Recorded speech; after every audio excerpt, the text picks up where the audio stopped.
शिव महापुराण की कथा कर रही है। महाराज, भगवान शंकर का जो शिवलिंग है और शंकर भगवान के शिवलिंग के सम्मुख में उत्तर के भाग में जो जल बहता है उसके बीच में एक मोटी सी लाइन होती है जिसका नाम हमने पहले भी कहा अशोक सुंदरी। शंकर भगवान की 6 लड़कियों में से 5 लड़कियों का नाम है जया, विषहरा, सामरीवारी, दोतली, देव और शंकर जी की 6ठी लड़की है अशोक सुंदरी। महाराज, ये अशोक सुंदरी का जन्म काशी में हुआ था, जिस काशी का नाम पहले नंदनवन था। क्या नाम था? नंदनवन। उस काशी में अशोक सुंदरी का जन्म अर्थात माता पार्वती को भगवान भ्रमण कराने के लिए जब पार्वती मैया बोली आज मेरा मन कर रहा है कि अपन नंदनवन चलते हैं, तो भगवान शिव काशी ले गए पार्वती मैया। वहां उन्होंने एक वृक्ष को सम्मुख में बैठकर माता जगत जननी जगदम्बा माता पार्वती ने उस वृक्ष की साक्षी में उस वृक्ष से एक कन्या को प्रकट करा जिसका नाम शोक को दूर करने वाली अशोक सुंदरी।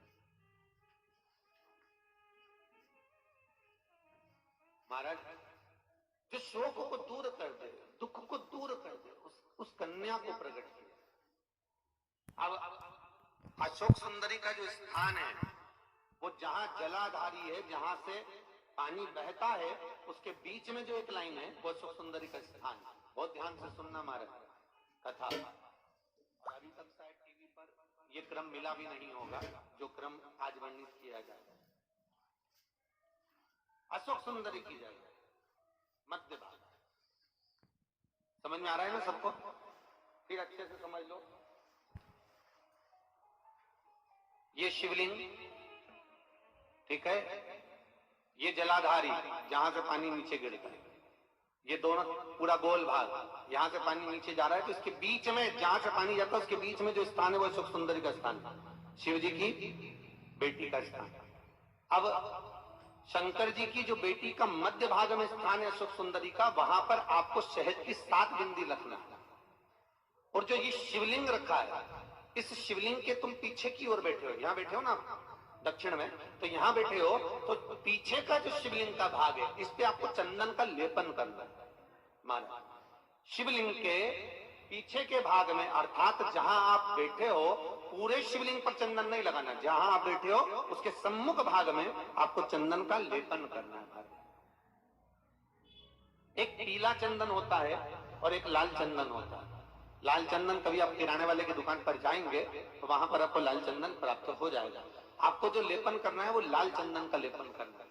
आपको पहले भी कथा में बताया कि शंकर भगवान को कुंकू नहीं चढ़ता, रोली नहीं चढ़ती, क्योंकि बाबा को अगर चढ़ता है तो लाल चंदन चढ़ता। तो लाल चंदन का आप जब लेपन कर दें, लेपन करने के बाद शहद की 7 बिंदी आपको अशोक सुंदरी वाली जगह पर रखना है। महाराज, रखने के बाद बाबा से विनती करना है और चंपेश्वर महादेव का स्मरण करना है। चंपेश्वर महादेव का स्मरण कर कर हाटकेश्वर महादेव का नाम लेकर बिंदी को लगाना है। लगाने के बाद उसी बिंदी को आपको एक कटोरी में, अब बिंदी कितनी लगेगी, जरा जरा सा शहद लगेगा, उसको छोटी सी कटोरी में लेकर आ जाना है। महाराज, उसको लाने के बाद में शाम के समय पर प्रदोष काल के अंतर्गत, प्रदोष काल किसको कहा गया? सूर्य अस्त जब होता है, सूर्य अस्त के समय से 1-1.25 घंटे का जो समय वर्णित किया गया वो प्रदोष काल का वर्णन किया गया। महाराज, तो उस समय पर नैनों में उसको काजल जैसा लगाना है और ऊपर की ओर देखना है। लगभग 1 मिनट देख लिया, 1.5 मिनट देख लिया, बहुत, उतना बहुत काजल जैसा लगा। एक कटोरी में जो तुमने चंदन लगाया है उस चंदन को निकाल कर लाना है और आंखों के नीचे भाग में उसको समर्पित करना है। महाराज, ये 2-3 चीजों में काम आता है। एक तो नेत्र की ज्योति बढ़ाने के लिए, जो चश्मे वाले नंबर हैं उसको उतारने के लिए। दूसरा, नेत्रों के नीचे जो कालापन आ जाता है उसको मिटाने के लिए इसका प्रयोग किया जाता है। तीसरा, इस शहद का प्रयोग नारी के जो रजो धर्म से जुड़ी हुई तकलीफें होती हैं, नारी के रजो धर्म से जुड़ी हुई जो प्रॉब्लम होती है उसमें भी ये शहद काम आता है। महाराज, इस शहद का केवल प्रदोष काल के समय इसको चाट लिया जाता है तो उससे भी नारी के जो रजो धर्म से जुड़े हुए प्रॉब्लम होती है उसमें भी उसको अंतर जाता है। तो हाट शाकेश्वर महादेव और दूसरा जम के बोलिए चंपेश्वर महादेव।